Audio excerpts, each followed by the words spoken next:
வணக்கம் ஃப்ரெண்ட்ஸ், நீங்கள் உங்கள் கையில் வச்சுருக்க மொபைல் பிராண்ட் எப்போ ஸ்டார்ட் பண்ணப்பட்டுச்சு அப்படின்னு உங்களுக்கு தெரியுமா? அதை பற்றியான வீடியோ தான் இந்த வீடியோ. ஸோ நம்ம சேனலுக்கு இப்போ தான் ஃபஸ்ட் டைம் பாருங்கன்னா மறக்காமல் சப்ஸ்கிரைப் பண்ணிக்கோங்க. வாங்க வீடியோக்குள்ளே போகலாம் ஃப்ரெண்ட்ஸ். சின்ன சேனல் எதாக இருந்தாலும் அது கொஞ்சம் ஆதரவு கொடுங்க. உங்கள் பொண்ணான கையை கொண்டு அந்த பெல்லில் தட்டிடுங்க. நம்ம லிஸ்ட்டில் ஃபஸ்ட்டாக பார்க்க போகிறது நோக்கியா. இது 1865 ஸ்டார்ட் பண்ணாலும் 1871 தான் நோக்கியா அப்படிங்கிற பேரே வச்சுருக்காங்க. கீபேட் மொபைல் சேல்ஸில் நிறைய சாதனையே பண்ணியிருக்குது. ஆனால் ஸ்மார்ட் ஃபோன் சேல்ஸ் அப்படி இல்லை. ஸோ லைஃபோ பிஸ்னஸோ அப்டேட் இல்லை அப்படின்னா இப்படி தான் அவுட் ஆஃப் ஃபீல்டு போயிடுவோம் அப்படிங்கிறதுக்கு நோக்கியா ஒரு நல்ல எக்ஸாம்பிள்.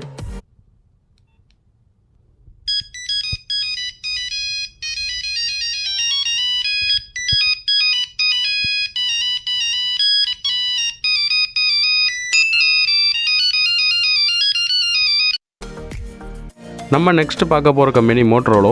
இது 1928 அமெரிக்காவில் தான் ஸ்டார்ட் பண்ணியிருக்காங்க. கீபேட் மொபைல்ஸ்லையுமே நல்ல சேல்ஸ். ஸ்மார்ட் ஃபோனில் 5Gயில் இப்போ லோ பட்ஜெட்லேயே நிறையா மொபைல்ஸ் விட்டு இன்னும் மார்க்கெட்டில் இருக்காங்க.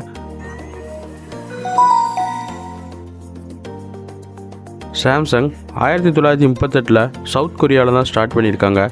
சாம்சங் மொபைல் ஃபீல்டு மட்டும் இல்லாமல் ஹோம் அப்ளையன்ஸ் அப்படின்னு நிறையா ஃபீல்டில் இருக்காங்க. கீபேட் மொபைல்லேருந்து ஸ்மார்ட் ஃபோன் மொபைல் வரைக்கும் சேல்ஸ் அதிகமாக இருக்குது. பட் ஸ்மார்ட் ஃபோனில் ஐசி லெவலில் பிரச்சனை வந்தாலும் இப்போ வரைக்கும் ஒரு பெஸ்ட்டு காம்படிட்டர் எல்லா கம்பெனிக்கும் சாம்சங்.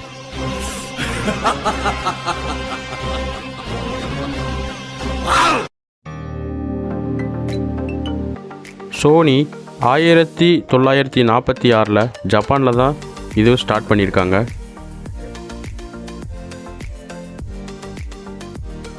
எல்ஜி இது 1947 சவுத் கொரியாவில் தான் ஸ்டார்ட் பண்ணியிருக்காங்க. எல்ஜி மொபைல்ஸ் இப்போ யாரும் யூஸ் பண்ணுறாங்களா அப்படின்னு தெரியாது. ஆனால் எல்ஜி பிராண்டோட ஹோம் அப்ளையன்ஸ் நிறையா பேர் யூஸ் பண்ணுறாங்க. ஆப்பிள் 1976 அமெரிக்காவில் ஸ்டார்ட் பண்ண பிராண்டு தான் இது. ஒவ்வொரு வருஷமும் அதிகமாக சேலான ஒரு 10 மொபைல் எடுத்துக்கிட்டிங்கன்னா கண்டிப்பாக அதில் ஆப்பிள் மாடல்ஸ் 5-6 இருக்கும். அந்தளவுக்கு இதோட சேல்ஸ் அதிகம். இதோட ஆக்சசரிஸ் ரேட் அதிகம், இந்த மொபைலோட ரேட் அதிகம், இதோட சர்வீஸ் காஸ்ட் அதிகம். ஆனாலும் இந்த மொபைல் ஏன் அவ்வளோ சேல் ஆகுதுன்னு தெரியல. That's a good question, sir. அந்த போன கொடுங்க. Apple. I think this is more than enough.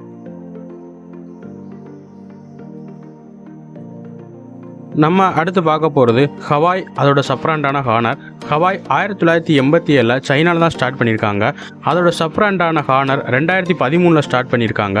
Google play சர்வீஸை நிப்பாட்டினதுக்கப்புறம் இந்த மொபைலோட சேல்ஸ் ரொம்ப கம்மியாயிடுச்சு. யூஸ் பண்ணுறவங்களும் ரொம்ப கம்மியாயிட்டாங்க. ஆனாலும் சைனாவில் இதோட சேல்ஸ் அதிகமாக தான் இருக்குது.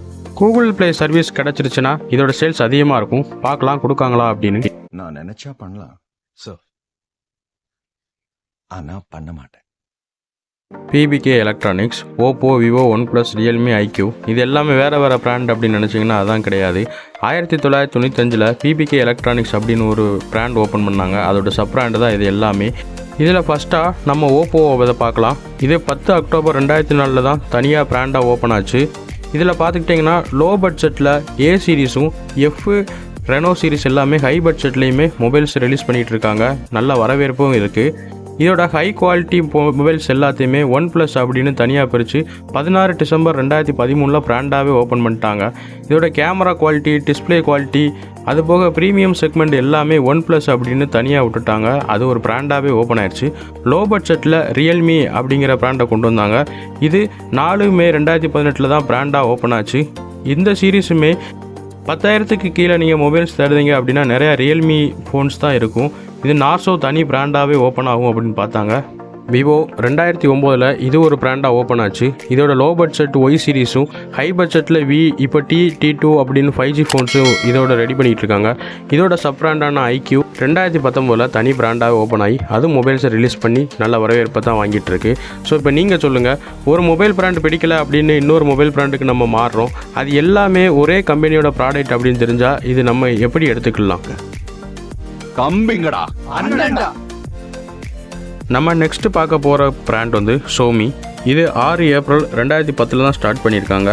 இதோட சப் பிராண்ட் ரெட்மி, போக்கோ அப்படின்னு எடுத்துக்கலாம். இவங்க வெறும் மொபைல்ஸ் மட்டும் இல்லாமல் லேப்டாப்பு, டிவி, ஸ்மார்ட் கேஜெட்ஸ் எல்லாமே ரிலீஸ் பண்ணிட்டு தான் இருக்காங்க. இதில் ரெட்மி ஜூலை 2013 பிராண்டாக ஸ்டார்ட் ஆச்சு. இவங்க low budget mobiles, high budget mobiles எல்லாமே ரிலீஸ் பண்ணுவாங்க. இதோட number series, A series, note series எல்லாமே மக்கள்கிட்ட நல்ல வரவேற்பு. போக்கோவில் 2013 பிராண்டாக ஓப்பன் ஆச்சு. ரெட்மியில் சேல்ஸ் ஆகாத நிறையா மொபைல்ஸ் ஹார்ட்வேர் அண்ட் சாஃப்ட்வேரில் கொஞ்சம் சேஞ்ச் பண்ணி போக்கோ அப்படின்னு சொல்லி ரிலீஸ் பண்ணுவாங்க. ஒரு மொபைல் நல்ல வரவேற்பு பெறல அப்படின்னா ஹார்ட்வேரில், சாஃப்ட்வேரில் சேஞ்ச் பண்ணலாம். ஆனால் பிராண்டே சேஞ்ச் பண்ணி இவங்க சேல்ஸ் பண்ணுறத பற்றி நீங்கள் என்ன நினைக்கிங்க? இது அப்பா நீ எங்கடா இங்க? அத நான் சொல்றேன். அண்ணா நீ எங்கடா இங்க? அத நான் சொல்றேன். சின்னண்ணா நீ எங்கடா இங்க? அத நான் சொல்றேன். டிரான்சன் ஹோல்டிங்ஸ் இந்த பேரை கேள்விப்பட்டிருக்கீங்களா? ஆனால் டெக்னோ, இன்ஃபினிக்ஸ், ஐடெல் இந்த மாதிரி பேரை கண்டிப்பாக கேள்விப்பட்டிருப்பீங்க. இன்ஃபினிக்ஸ், டெக்னோ ஸ்மார்ட் ஃபோன்லையும், ஐடெல் பட்டன் மொபைல்லையும் இவங்க மொபைல்ஸ் இறக்கி நல்லா சேல் பண்ணி மக்கள்கிட்ட நல்ல வரவேற்பு வாங்கிட்டு இருக்காங்க. இவங்களோட ஸ்டார்டிங் ஸ்டேஜில் கேமரா சரியில்லை, டிஸ்பிளே குவாலிட்டி சரியில்லை, டிசைன் சரியில்லை அப்படின்னாலும் இப்போ இவங்களோட மொபைல்ஸ் நல்ல வரவேற்பில் இருக்குது. டெக்னோ 2006 தனி பிராண்டாகவே ஓப்பன் ஆகிட்டாங்க. இன்ஃபினிக்ஸ் 2013 ஓப்பன் பண்ணிட்டாங்க. இவங்க ஸ்மார்ட் ஃபோனில் கான்சன்ட்ரேட் பண்ணாங்கன்னா பட்டன் ஃபோனில் ஐடெல் மொபைல் நல்ல வரவேற்பை பெற்றுட்டு இருக்கு. ஆனால் இப்போ இவங்க 5G ஃபோனில் கார்டு டிஸ்பிளே, லோ பட்ஜெட்னு ரொம்ப நல்லாவே பண்ணிக்கிட்டு இருக்காங்க. 10,000க்கு கீழே உள்ள செக்மெண்ட்டில் பார்த்தீங்க அப்படின்னாலும் இவங்களோட பிராண்ட் மொபைல்ஸ் அதிகமாக இருக்கும். இதே 15-20,000 போனாலும் இப்போ அதிகமாக ரிலீஸ் பண்ணிட்டு தான் இருக்காங்க. ஸ்பெக் அப்படின்னு வந்துக்கிட்டாலும் சரி, இதோட இம்ப்ரூவ்மெண்ட் அதிகம். ஆனாலும் இவங்க மாதத்துக்கு ஒரு தடவை இல்லை, வாரத்துக்கு ஒரு தடவை இல்லை, டெய்லி ஒவ்வொரு மாடல் மொபைல்ஸை ரிலீஸ் பண்ணிட்டு தான் இருக்காங்க. நிறையா மொபைல்ஸ் ரிலீஸ் பண்ணதுனால மக்களுக்கு எந்த மொபைல் வாங்கணும், எந்த மொபைலில் ஸ்பெக் நல்லா இருக்குது அப்படிங்கிறத கூட கண்டுபிடிக்க முடியாத மாதிரி இருக்குது. அவ்வளோ மொபைல்ஸ் இவங்க ரிலீஸ் பண்ணிட்டாங்க.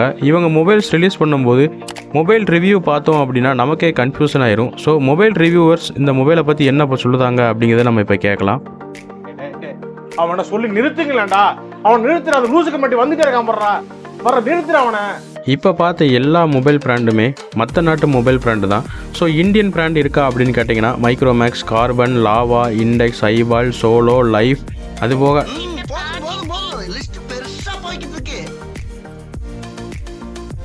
2G ஃபோன், 3G ஃபோன் இருக்கப்போ இந்த பிராண்ட் எல்லாமே நல்ல ஃபேமஸாக தான் இருந்துச்சு. எப்போ 4G வந்துச்சோ அதுக்கப்புறம் இவங்க இருக்காங்களா இல்லையா அப்படிங்கிற நிலமை தான். என்ன தான் சைனாவிலேருந்து எல்லா ஸ்பேரையும் எடுத்து இந்தியாவில் மேக் பண்ணி மேட் இன் இந்தியான்னு போட்டாலும் இப்போ சைனா பிராண்டே அதெல்லாம் பண்ண ஆரம்பிச்சிட்டாங்க. ஸோ இந்தியன் பிராண்டுக்கு அவ்வளோவா வரவேற்பு இல்லை. இருந்தாலும் லாவா, மைக்ரோமேக்ஸ் எல்லாமே அவங்க 4G 5G ஃபோன் ரிலீஸ் பண்ணதுக்கு ட்ரை பண்ணிட்டு தான் இருக்காங்க. லோ பட்ஜெட்டில் நிறையா ஸ்பெக்கில் எந்த பிராண்டு எந்த மொபைலை ரிலீஸ் பண்ணாலும் மக்கள் நல்ல வரவேற்பு கொடுக்கத்தான் செய்தாங்க. ஸோ நம்ம இப்போ இந்த பார்த்த வீடியோவில் உங்களுக்கு எந்த பிராண்டு பிடிச்சிருக்கு, நீங்கள் எந்த பிராண்ட் வச்சுருக்கீங்கிறத மறக்காமல் கமெண்ட் பண்ணிக்கோங்க. நம்ம சேனலை சப்ஸ்கிரைப் பண்ணிக்கோங்க. மறக்காமல் பெல் பட்டனை கிளிக் பண்ணிக்கோங்க.